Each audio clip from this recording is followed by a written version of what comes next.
2025 সালে খুলনায় এক জনসভার মঞ্চে বর্তমান স্বরাষ্ট্রমন্ত্রী সালাউদ্দিন আহমেদ দিয়েছিলেন ঠিক এরকম একটা বক্তব্য। আপনার সরকারে একজন বিদেশি নাগরিককে আপনি জাতীয় নিরাপত্তা উপদেষ্টা করেছেন। জবাবে যাকে নিয়ে এই কথা বলা হচ্ছিল তিনিও বেশ কড়া একটা জবাবই দিয়েছিলেন। আমি এখানে আসার আগে আমার পরিবারের সঙ্গে আমেরিকায় থেকেছি, কিন্তু আমার কোনো আমেরিকান পাসপোর্ট নাই। বাংলাদেশ ছাড়া অন্য কোনো দেশের জাতীয়তা আমার নাই। এরপর আবার বিএনপির তরফ থেকে আরেকটা সংবাদ সম্মেলন।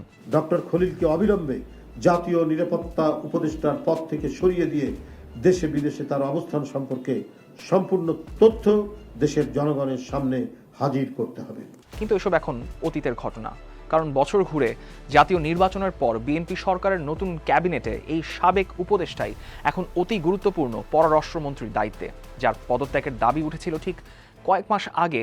আচমকাই মন্ত্রিসভায় তার জায়গা নিয়ে হতবাক হয়েছে বিভিন্ন স্তরের বিএনপির অনেক নেতাই। সাবেক এই উপদেষ্টার মন্ত্রী হওয়া নিয়ে কেন চারদিকে এত আলোচনা হচ্ছে সেটাই জানবো আজকের স্টার এক্সপ্লেইনসে।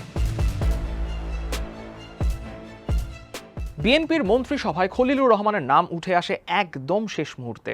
দলটির নীতি নির্ধারণী পর্যায়ে যারা আছেন তারা জানিয়েছেন যে তাদের কোনো ধারণাই ছিল না এই অন্তর্ভুক্তির ব্যাপারে। তারাও জানতে পারেন সরকার গঠনের একদম আগ মুহূর্তে, এবং সেটাও সংবাদ মাধ্যমের খবর থেকে। এভাবে নাম গোপন রাখা নিয়ে রাজনৈতিক বিশ্লেষকদের ভাষ্য হচ্ছে, বিধান অনুযায়ী সংখ্যাগরিষ্ঠ দল থেকে নির্বাচিত সংসদ নেতা তার সরকারের মন্ত্রী পরিষদে কাকে নেবেন বা কাকে রাখবেন সেটা একান্তই তার ব্যাপার। তিনি চাইলে দলের কারো কারো নাম পরামর্শ করতে পারেন, আবার নাও করতে পারেন।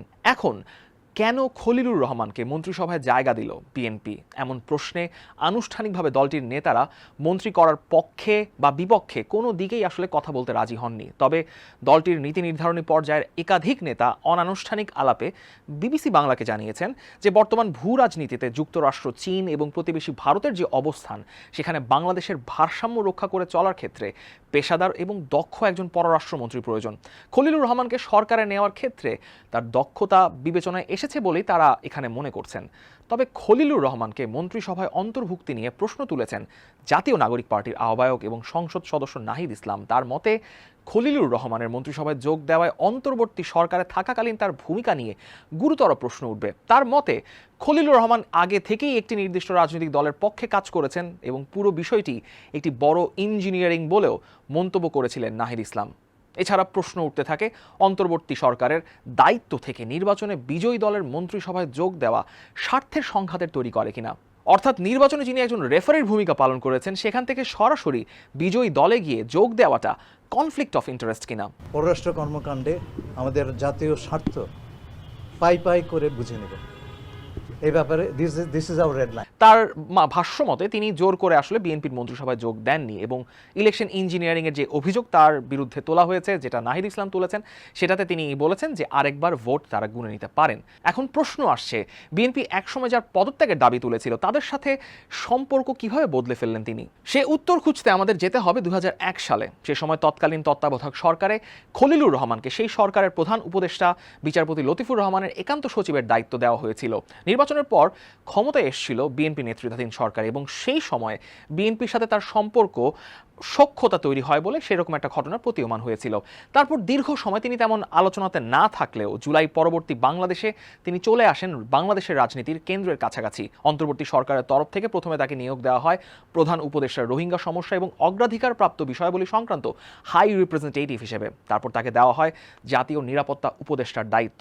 কিন্তু পুরো সময় জুড়ে বিএনপি তার সমালোচনায় মুখর থাকলেও পরিস্থিতি বদলে যায় 2025 সালের জুনে লন্ডনে প্রধান উপদেষ্টা এবং তারেক রহমানের মধ্যকার বৈঠকে। এই বৈঠকের পেছনে কার্যকর ভূমিকা ছিল এই খলিলুর রহমানের।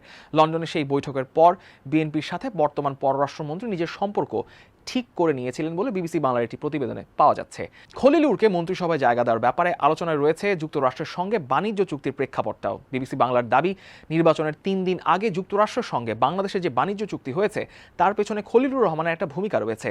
সেজন্য অন্তর্বর্তী সরকারের উপদেষ্টা থেকে নির্বাচিত সরকারে পররাষ্ট্রমন্ত্রী করার ক্ষেত্রে যুক্তরাষ্ট্রের পরামর্শ থাকতে পারে, যা বিএনপির নেতৃত্ব বিবেচনায় নিয়েছে। যে ব্যক্তির সমালোচনায় ব্যস্ত ছিল বিএনপি, সেই খলিলুর রহমানের নেতৃত্বাধীন পররাষ্ট্র মন্ত্রণালয়ের চোখ দিয়েই বাংলাদেশকে দেখবে পুরো বিশ্ব, যে কারণেই তার মন্ত্রিসভায় আসা নিয়ে এত আলোচনা এবং বিস্ময়ের দেখা দিয়েছে। দ্য ডেইলি স্টারের যে কোনো মুহূর্তের আপডেট পেতে ভিজিট করুন thedailyStar.net এর ওয়েবসাইট এবং একই সঙ্গে ফলো করে রাখুন দ্য ডেইলি স্টারের ফেসবুক পেজ, সাবস্ক্রাইব করুন দ্য ডেইলি স্টারের ইউটিউব চ্যানেল।